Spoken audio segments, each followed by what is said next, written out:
There we go. Okay. I'm admitting people still. Okay, perfect. So welcome everyone. You should be seeing on your screen a slide, but my name is Julie. You'll probably see my face here in a second. This is our Tuesday virtual author series, and I am the event manager at Roundabout Books in beautiful Bend, Oregon. So before we get started with tonight's event, I just wanted to remind everyone to check our event calendar online or on Facebook to find out about upcoming events and book clubs.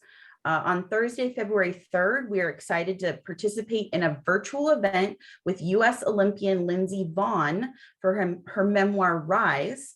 And then on February 23rd, you can join a virtual Scholastic Parents Night for Share Black Stories, and all details are on our website. Now, I'm sure you're familiar with Zoom, as we all are after the last couple of years, but I'm going to remind everyone to stay muted throughout the discussion. Please feel free to have your video on so we can see everyone who is joining us if you're able. And then we will have a Q&A session towards the end. If we have any issues with unmuting or interruption, I will have to remove people from the Zoom, and I don't want to do that. So I'm just putting that out there. And then this discussion is being recorded for our YouTube channel, which also has recordings of all of our events since May 2020. So let's get to tonight's discussion. So I will put our second slide up too. So What's Up with White Women is a guide for white women to strengthen their anti-racism practices, a powerful model using self-reflection and real-life stories of white women's experiences with sexism and white privilege gives them the tools to cultivate genuine partnerships with Black, Indigenous, and people of color. Ilsa Govan is an anti-racist facilitator, consultant, leadership coach, activist, and the co-founder of Cultures Connecting, which has helped countless organizations put their vision of racial equity into practice. And Tilman Smith is an educator, consultant, facilitator, and activist focused on racial justice, white privilege, internalized sexism, and internalized white superiority. They are both joining us from the Seattle area. I want to thank you both so much for being here to talk about your book and the important work it involves. So I'm going to mute myself and turn it over to you and continue to monitor people coming in and the chat. Thanks so much, Julie. Welcome, everyone. We'll put these slides back up at the end, but you can stop sharing them now, Julie. We just wanted to make sure that anytime that we are doing an event, we are highlighting the two amazing organizations that the proceeds of What's Up with White Women are going to benefit: Sudo for Solidarity and the Unspoken Truths American History Museum.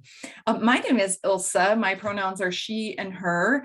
I love that I can see some people and really appreciate y'all being willing to be here and have your cameras on and just spending some time with us in this conversation. I am really delighted that I get to have these conversations with my friend Tilman Smith, who I actually met for the first time when her son was a 5th grader and I was his teacher. And so he is now like 27 years old, something like that. And yeah, so we go back quite a ways and have a relationship that has had a lot of different components to it. We call each other accountability buddies, friends, co-conspirators. And Tilman is certainly somebody who I love dearly. And so really excited to be able to be in this partnership and continue to have deep conversations with her and people like yourselves about what's up with white women and what does it mean for white women to unpack sexism and white privilege in pursuit of racial justice. I first came to this conversation as a young person. I grew up in predominantly white communities. My parents, and like, oh, they're both here tonight. I'm so excited about that. My parents are both progressive. They have both really supported my passion for justice throughout my whole life. They have, from the time that I was very young, I got really strong messages about injustice, about standing up against sexism. And I would say that there was very little conversation about whiteness and about what it means to be white. And so as a cisgender white woman, I definitely had more awareness about sexism, going to a Take Back the Night march at a young age, like in elementary school with my mom, and just being very conscious that sexism was real and I was going to have to work hard to counter that. And then when I was learning a little bit about racial justice, but it was more like cultural sampling, or here's these other people that have problems and maybe we should do something nice for them. And I really began to interrogate what it meant to be white, the ways that I had benefited from unearned advantages because of my white skin privilege throughout my life when I was in college. And when I got to that point, I was like, oh, this is really important. Why didn't I know about this? This is so unfair. What am I going to do? I have to do something. I have to change this. I have to change the world. I have to change and punish those other white people who are really the problem because they don't know about this. And that came from a lot of my own shame and guilt about my collusion, both past and present, with racism that I had just come to realize. I remember going home and having conversation with my mom and dad where I was crying and telling them about how racist the community that they were involved with was, and just like, don't you understand?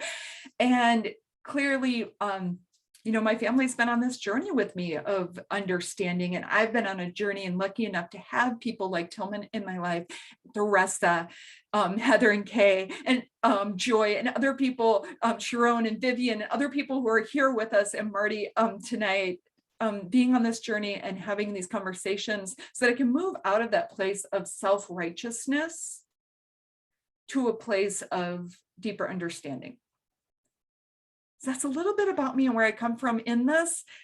And I also wanted to say that I'm going to keep the chat shut during this, but if you have anything that you want to like ask a question, jump in the middle, go ahead and put it in chat. Like if you're interrupting us because you've got something to say that's like really important, and you want to bring that into the conversation, great. Very different from disrupting us to intentionally cause problems. Make sense? So we would love to have this be conversational with all of you. So any point that you have questions, you don't have to wait till the end. You could put a question in chat and then we'll just bring you in and hopefully hear your voice if you're able to unmute and speak out loud. And if you're not, then we'll just read the question and try to answer it as best we can. And then we'll check in chat. You can let us know if we hit that. We wanted to center the conversation tonight around the idea of white women's innocence. And Tilman and I have been thinking a lot more about this actually since the book was published. And when we first did a session for the American Booksellers Association, which is where we met Julie from Roundabout Books and made this lovely new relationship, there was a huge reaction when the name of the session and the cover of our book began to be publicized nationwide. And a part of that reaction, we believe, is that the cover of the book and the title directly question white women's innocence in our collusion with white supremacy and racism. And I had not thought up to that point. Now, for some of you on this call, this is no surprise. I had not done the deeper work around understanding what a pillar of upholding white supremacy, the myth of white women's innocence has been. And so that's a conversation that we'd love to have tonight. Tilman. Thanks, Ilse. Hello, everybody. It is so good to see you. Before I start, there are definitely people that I love on this program, and I just want to name them. If I don't know you yet, I'll name you next time because I bet we'll find each other and I'll love you then. But Theresa Lanier, you are my heart. Marty Jacobs, thank you so much for being here. I am seeing Heather and Kay, Sharon. I see Sherry's name, Vivian's name, and as sad as I am that Chris and Bruce weren't my parents, I feel because they are Ilsa's parents that they are connected to me. So thank you all. This is about community, right? And about making relationships and holding each other as we try to figure out how to undo white supremacy. So everything that Ilsa said about our friendship is true. She was the person, along with MG Lentz, that I went to when I was getting feedback that we were problematic as white women. And that question, what's up with white women, was a genuine one that we received on a regular basis, and rightfully so. Usually after we had done something problematic, or one of our dear white sisters had done something problematic. And what really upset me was that I did not know. I could not answer that question. And so I asked Ilsa and MG if they would meet with me regularly to just figure out what is up with us? Why do we behave the way that we behave? What is at the root of it? And where is the hope in trying to figure this out?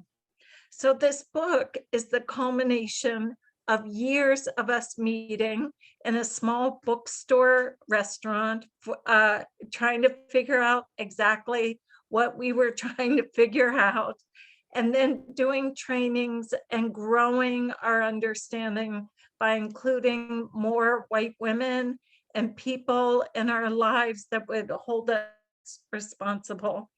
And then writing this book, which really is a love letter to our white sisters and a way for us to be held responsible by all people that want to undo white supremacy. So this idea of white women's innocence, we know is not new. I was raised in Washington, D.C. I know somebody's here from Baltimore. Shout out to Maryland. Hi, Virginia. And I was raised in a family where I was taught that being white was what mattered. And that because I was white, I was allowed and expected to exploit people of color. And because I was female, white men were allowed and expected to exploit me. Both of those things true, all at the same time. So I often tell people as well that this book, in a way, is a story about my life, because this intersection has caused me to behave in ways that have led me to survive my sexism and have led me to harm many people with my racism. And both are true at the same time. It is hard to have that full a life and that multi-dimensional life and be innocent all the time or be good all the time. And Ilsa and I have really figured out, well, no, I'll say this. We are really figuring out that it's not a question of being racist or good. It's a question of being racist or anti-racist. Being good or bad is not always part of that formula. So I'm going to read you a paragraph from our book, and then Ilsa and I are going to start a conversation about white women's innocence, and we would love for you to join in. You can do it via chat, you can raise your hand, you can say, I don't understand what you're saying, or what are you saying? Or yes, here's my story. So here we go. And it's on page 181 if you're like me and you like to see things visually. The belief about our goodness and the threat that recognizing our collusion with racism poses to our sense of goodness is so deeply ingrained in white women that the tears often seem to well up with no conscious thought. We play into the myth of white female innocence. We may even claim the person of color made me cry, instead of recognizing how we're asserting white supremacy through an act that seemingly makes us appear victimized. This contradiction of appearing powerless in order to reclaim power makes it all the more difficult for people of color to challenge white women who cry. So maybe take a deep breath. And I guess, Ilse, I would start by asking you this question. How do you know that you're a good person?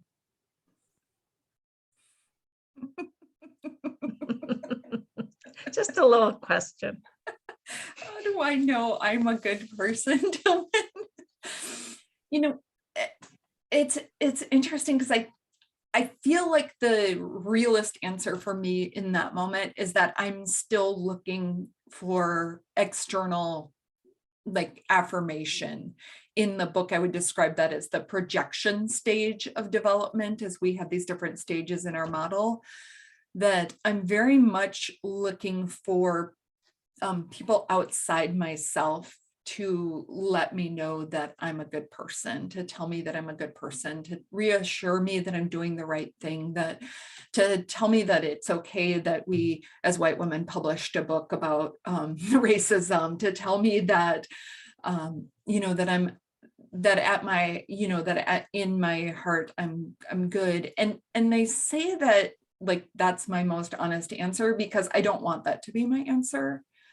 I want my answer to be that I just like, I have a sense of my goodness and I have a sense of my, you know, well-being in this world. And I have a sense that like, I'm living most of my life aligned with my values and that's inner strength is strong enough to get me through, you know, any trial or tribulation or hard situation. And I think that especially when it comes to my anti-racism work, the minute that I start to have somebody question my intentions, which is really what I see tied up in my goodness, that's when I go to, well, what do you think? And what do you think? You know, and maybe, you know, sharing a situation where I'm asking my business partner, Dr. Caprice Hollins, who's a Black woman, about something that I've done. And what I'm really asking her is, do you see me as a good person? You know, I'm not really asking like, what's your feedback around how I could improve this workshop?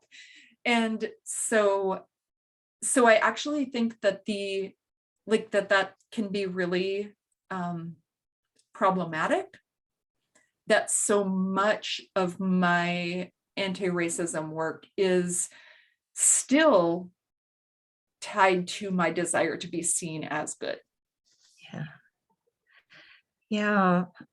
Thanks for that catch, especially as when you ask for input from a person of color that you love and that you are so close with. What are you really looking for? That affirmation. I agree. I would say I was taught from a young age two things, like I referenced before. I'm white, therefore I'm good.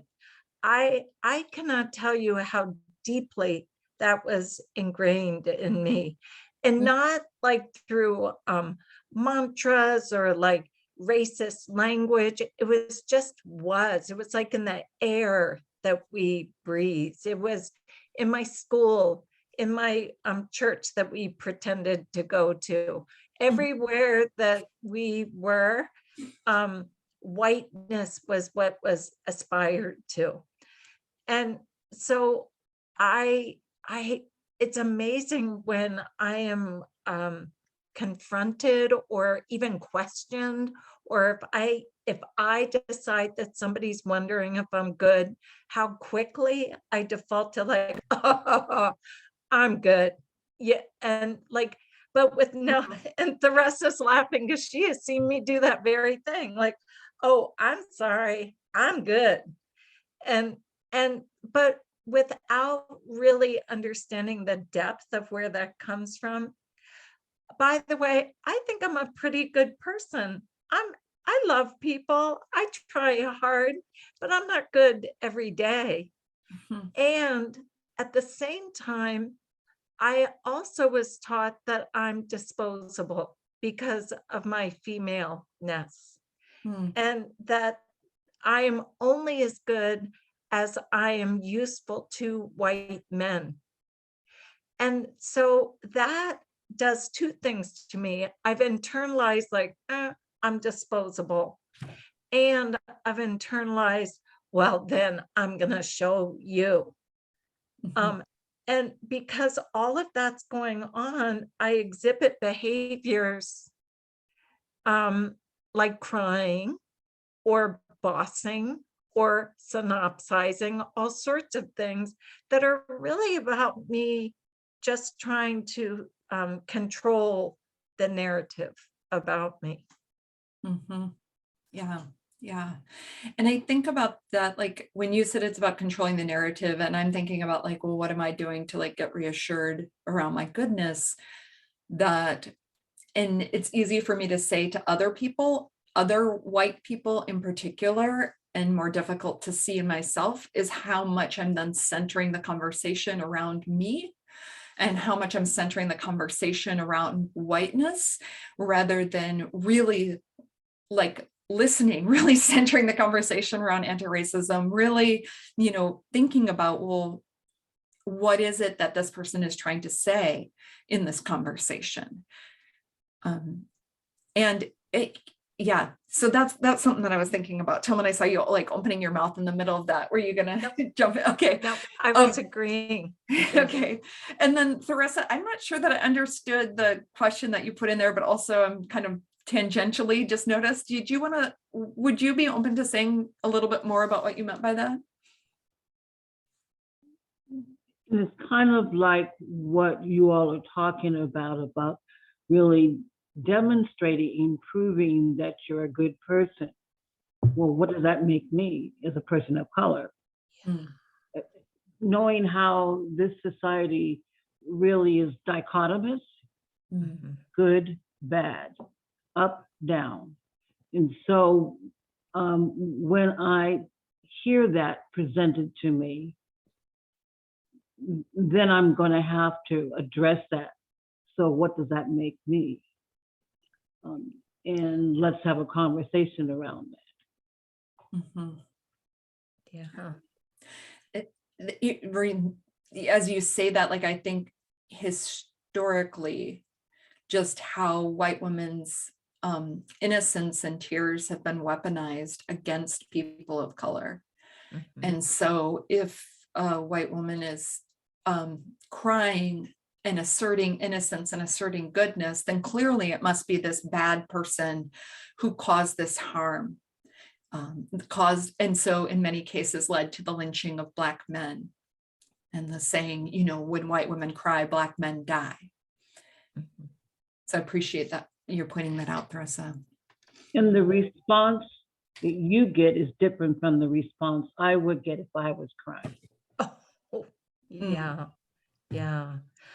The response, well, our response is we're all conditioned to stop. When a white woman cries, then everything needs to stop and we take care of her in certain situations.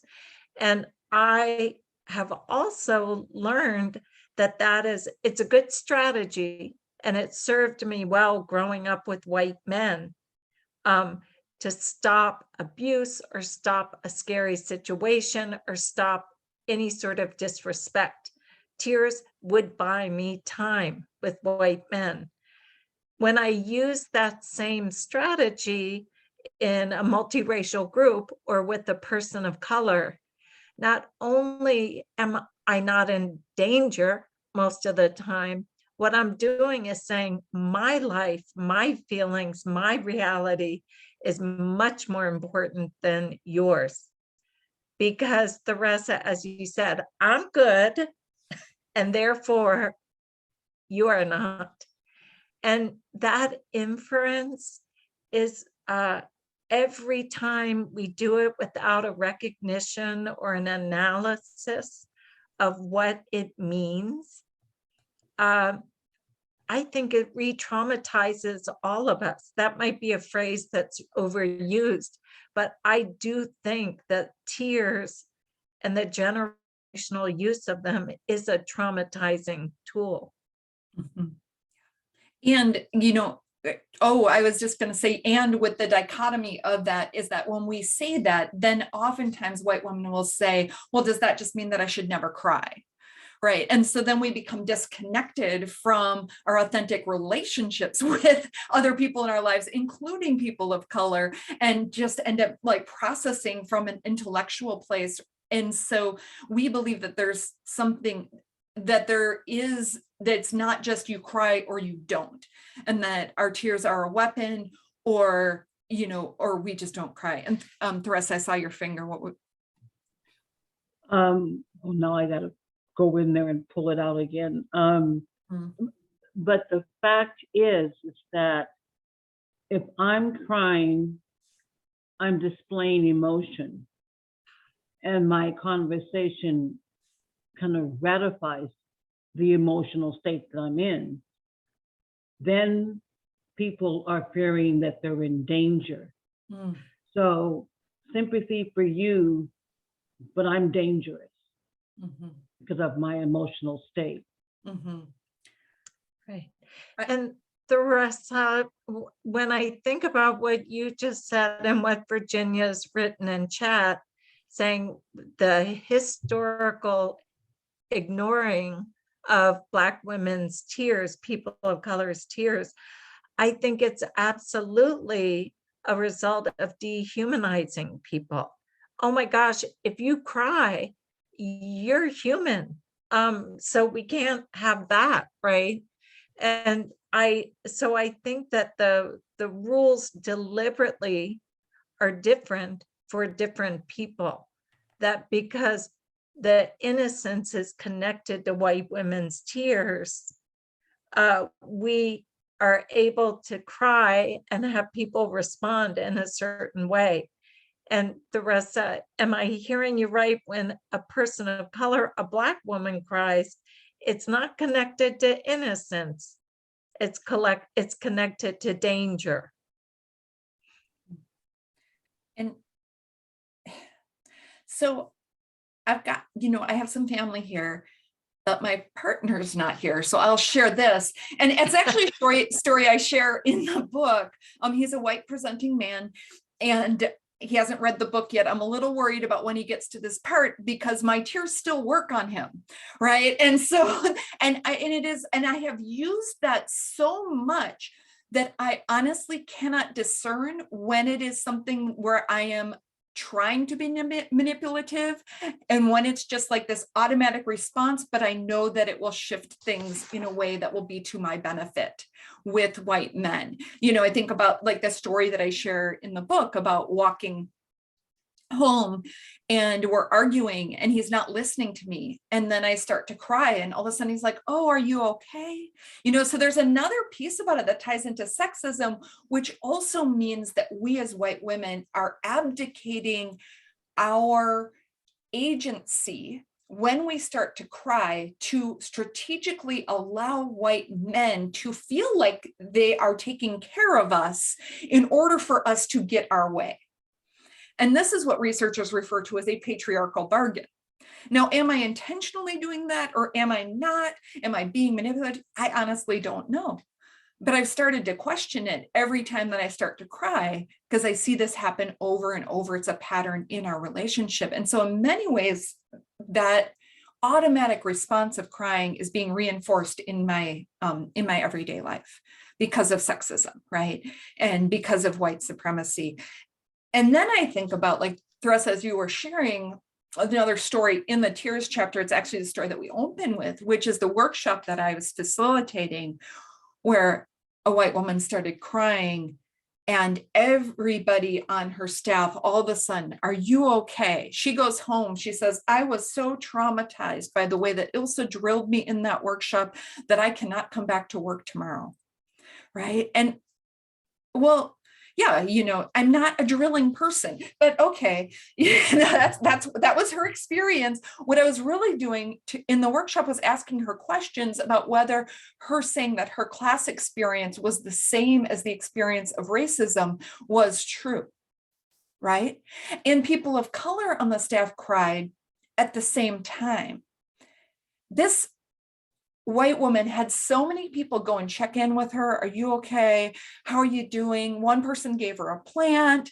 We feel so bad. Ilsa's a bad person. She shouldn't come back in. We reassure you that you are just so good. And the people of color, luckily on the staff, the person, their supervisor, was savvy enough in racial equity work to recognize what was happening, and people of color had a caucus space to go and talk. And one of the things that came out of their caucus space was nobody checked in with us. Nobody checked in to see if we were okay. Nobody gave us a plan. There was almost, in addition to being seen as threatening, there was this sense that, well, of course you're going to cry. Of course you have to live with the pain of racism. Isn't that something that we just take for granted in these conversations? But for a white woman to cry in the conversation, boy, we must be doing something that's really harmful in this conversation, rather than racism is what's really harmful. Thanks, Ilse. Lorena, I see that you have a great question up there, and I'm wondering, are you able to unmic or even come on camera? And if not, that's okay, but I'd love to hear more about what you're thinking. I am muted, and I'm with my sister Lorena. I'm Kim, so we're watching hi, together. Kim. Hi, Lorena. Hi. And I guess my question is that I did have a conversation with a Black woman that I had harmed unknowingly because of my own, I just didn't know enough yet about racism and all of that kind of stuff. And I didn't know, and I was learning, and I was trying to work through it, but it was amazing to me how quickly I cried because of my own lack of knowledge. And so, and I felt bad that I hadn't done the homework, and therefore I had hurt this other person.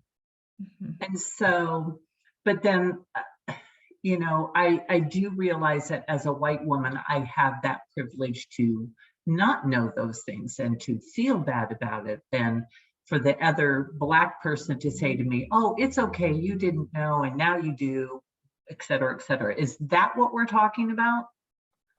What a great question. Thank you so much. So, so many things came up, Lorena, Kim, when you asked that question.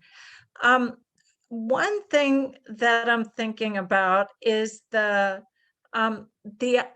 fact that tears happen. So I cry, and my body just cries. And especially when I'm sad or I'm caught off guard, or I've gotten feedback that I've hurt somebody that I care about, I'm like, oh, I just feel awful. And what we're saying is a couple of things. For us to kind of get more used to the idea that we look at what the origin of the tears are. So somewhere in the book, there's a quote, and it says, white women, we have an issue with control. And the control comes from this internalized superiority that says we can do things perfectly. And then our internalized sexism that tells us, but we better not screw it up, right? So both of those things are happening at once. And when I'll speak for myself, when I get feedback, especially from a person of color and someone that I care about, and I am like, oh my gosh, all of that's going on for me. So I'm actually, like Ilsa said, not always even responding to what the person of color is saying or describing. I'm not empathizing with it. I'm not listening to them as if my life depends on it, because I'm busy doing what? Oh my God, I didn't mean to do that. I should have done it differently. How did that happen? She doesn't understand what stress I'm under. A lot of chatter is going on inside of me, while perhaps tears are coming down my face, right? All of that can happen. What we're saying is that it's helpful to, one, have an analysis of how those tears impact others. Doesn't mean they won't come down, but perhaps be prepared. Always have a tissue handy. You can cry and think at the same time. And also to be honest with yourself around, well, what is my chatter? Why am I not really listening to this person, believing them, giving them my attention, and instead trying to rationalize why I did what I did? So I think what we're asking of ourselves and of our sisters and our siblings is that we have that kind of internal dialogue. Does that make sense, Kim?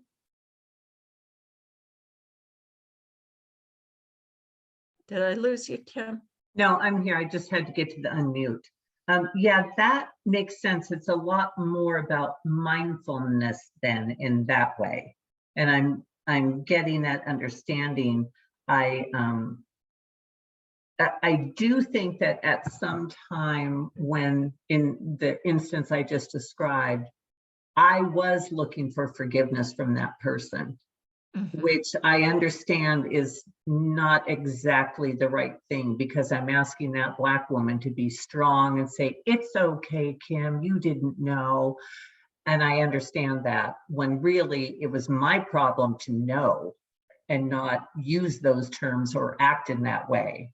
But it definitely was a time when I just broke down and cried, because I said to myself, God, I'm stupid. You know, how could I act that way? And what was I doing? And yet at the same time, you're right, there was this part of me that was looking for forgiveness, which then puts it back on that person of color to offer the forgiveness, right? And that's the thing that you're talking about. And I think those messages of, oh, I'm stupid, oh, I should have known, oh, like, you're a white person living in the United States, why would you know that? Right? Like, we were not taught to know those things. Now, do I think it's our responsibility to know those things, to learn those things? Absolutely, right? And I'm not surprised when I don't know something about racism, because our society thrives on me not knowing, right? But the I'm so stupid, what an idiot, those are the messages from sexism, right? Like, so that must mean that I'm a bad person. And wanting to be clear here too, like, so I'm just really connecting with what you're sharing, Kim, and thinking of like other times in my life, and want to be clear here too with other folks, because there may be some people in this who have never seen a white woman cry. Maybe you're a white woman who is not a crier. That's not the only way that white women assert our innocence, right? And so I'm curious, you know, if we could have some conversation, Tilman, about other ways that we assert our innocence, how else our innocence shows up outside of tears. And I think about, you know, the story that came up for me, Kim, is like, watching the movie The Color of Fear the first time in a multiracial setting. And by the way, if you've not seen The Color of Fear, Stir Fry Seminars, it still holds up after what, 20 years, right? Mm-hmm. And I was so ashamed and upset and realizing like this deep pain. It was like the first time in my life that I was like, oh my gosh, I'm white like that guy. And then like, I don't want to be white like that guy. I want to be like a different white. Maybe I don't want to be white at all. Right. And I was so ashamed, and I just started crying. And I'm in a multicultural setting. Like, it's all the staff of the Women's Center at Western Washington University. So we're all like these awesome feminists, and it's, you know, a really like multiracial working group that I thought was like my close friends. And we spent so much time in that conversation talking about why I was crying and like how much pain I felt and having this realization. And honestly, I don't remember anybody else's processing of the movie. Right now, I know I'm the center of my universe, but it's problematic when we're talking about racism, and all I can remember is what I had to say. But Tilman, I'm curious, I don't know if there's something else in chat that you wanted to go to, because you're kind of checking chat for us, but I'm curious too, like what other ways do you think that white women show our innocence? Well, before I share one of mine, Kay, would you be willing, you shared in chat, would you be willing to say a little bit more? Because but yeah, I would never do this, but you know. But I did. Yeah. I put in the chat, I received a gift, actually. It was in a caucus situation where I was caucusing with a work group, that it was also a multiracial work group. And I was describing myself, and I thought, you know, I was feeling like I was trying to be humble, really, in where I was in my own journey, and at the same time I was being pushed through this this was really maybe more of an affinity group process to go deeper and to, you know, and I kept using words like, well, I'm new to this work, you know, and I'm kind of I'm just in my baby steps. And so I started using, and the person just said, are you open for some feedback? And I'm like, yes, okay, I want to open myself up. I was like, kind of sat up like, okay, I'm good, I'm ready, because I'm a good person, I'm, you know, and I was just so, you know, sharing about where I was in the journey. And they gave me feedback just about, did you hear the words that you used to describe yourself? And they were all words like a baby, like I'm in my infancy in this. And they were all words that I used to like, and she called me on like, you are projecting your innocence in all of this. And the fact that you know, you don't have agency as an adult. And it was just like, it literally just pushed me back in my chair, almost like, oh my gosh. So, but that was like a defining moment for me too, to be able to get that gift of that kind of feedback. And it's something that, you know, I try to be more cognizant of, but it still comes up all the time, you know, like whenever that hesitancy and when that heat shows up in me, when I'm in a situation that I'm uncomfortable, that's where, you know, I want to retreat back into that, oh, I'm new, I don't know everything, and that innocence of innocent of knowledge and innocence of awareness and innocence, and just how that language still shows up. Yeah, thanks so much for that, Kay. I mean, all of it in a way is to make sure, like, well, we're not responsible for this. I can't help it, right? Even though the next minute we may take full control of a situation, like, you know, so it's just not true. I do a couple of things, and I'm going to ask Theresa if she's okay if I share a story from the book, and then feel free to add in. One thing I do, and I'm trying really hard, I'm not a young person, but maybe I'll get it by the time I'm, 70. I smile. I smile even when I'm pissed off. I smile, and I learned to smile as a strategy to protect myself when I feel in danger, often with white men. Oh, I didn't mean that. That's silly. Don't be silly. Smiling kind of helps de-escalate things. Ilsa and I forget if you got the feedback at this point. I feel like we're the same person, but we were both teachers, and we got feedback from a child of color, a African-American boy, that said, it is so confusing when you smile while you're getting me in trouble. Do you enjoy getting me in trouble? And we're like, oh, no, again, no, never. We're trying to soften it. We're trying to show you that we care about you. And they said, well, that doesn't work. What I see is you are enjoying getting me in trouble.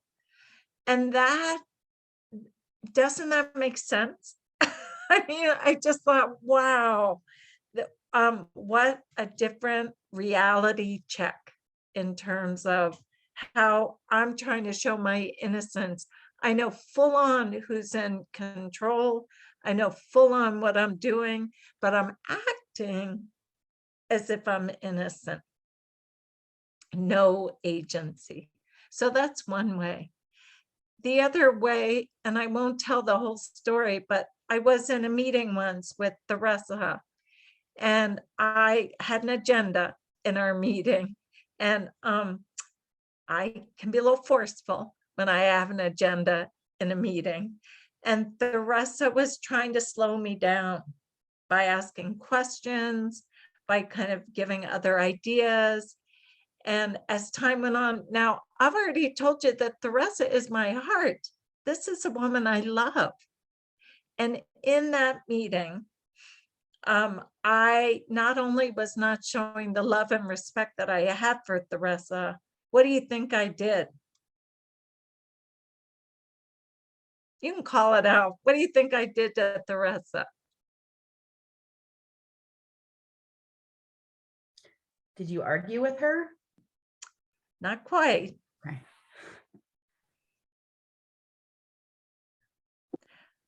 I Cry? shut her down. Oh, what, Kim? Did you cry? Oh, no, good guess, though. I shut her down. I said, Theresa, we have to make this decision. We've got to stay focused. Let's get focused. And sorry, Theresa, I'm sure this is not bringing up a great memory. And what happened was Theresa gave me a look that told me, I almost like, it was like she sprung back. And as she looked at me like, I don't even know who you are. Theresa, do you want to say more about that moment? Well, I'm thinking that Marty might have been at that meeting too as well. It was one of our leadership meetings at CCR. Yeah, I don't remember the meeting, but if it was No, I leadership do. team, I was, yeah. Yeah. And when Theresa did that, I finished the meeting.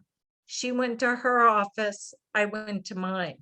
Now, do you think I went to my office and said, oh no, what have I done? That was awful. Like, why did I do that to Theresa?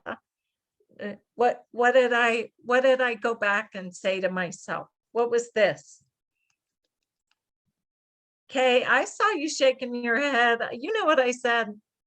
You said, I hope she just was trying to stop me, and I had such important things to say, and da da da da da, and Yeah, what was I just Theresa did what doing needed there? to be done.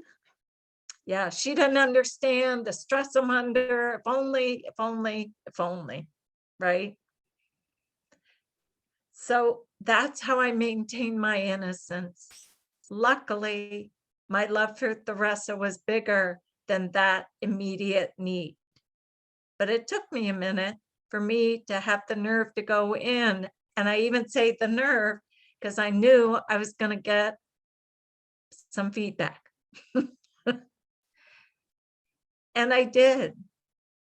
And it was clear how I had put my innocence and my needs over Theresa's. Right? So I do that with people I love. Imagine how I move through the world, just move through the world with people I don't know. We've got somebody with a raised hand. Let me find out who that is. Oh, that's Teresa again. Yeah, go ahead. So what I was experiencing when you did that was one, devaluing my way of processing. So by me asking question, I was getting clarification. And you superimposed the fact of the dominant way that we've got time, we've got a time deadline, we've got to do. And you're slowing down the process. So I was devalued, I was invalidated, and I felt invisible. Mhm.